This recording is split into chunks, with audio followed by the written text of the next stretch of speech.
Hay nako, alam mo mga kasuki, itong bahay namin hindi matapos-tapos dahil kahoy lang ito. Hindi namin maituloy sa hindi namin maituloy. Yung hollow block kasi, itong lupa namin, hindi pa na, anong tawag yun? Hindi pa na approve.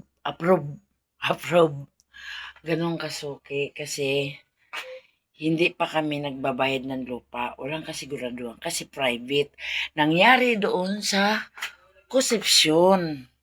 Ang pinanggalingan namin, nagdidemandahan. Dahil wala naman kaming pang-attorney na private. Kaya,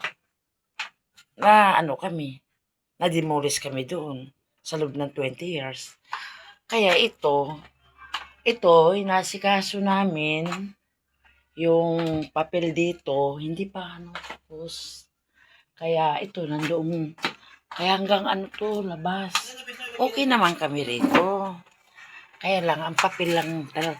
Kaya hindi kami pwede magpapaganda ng bahay.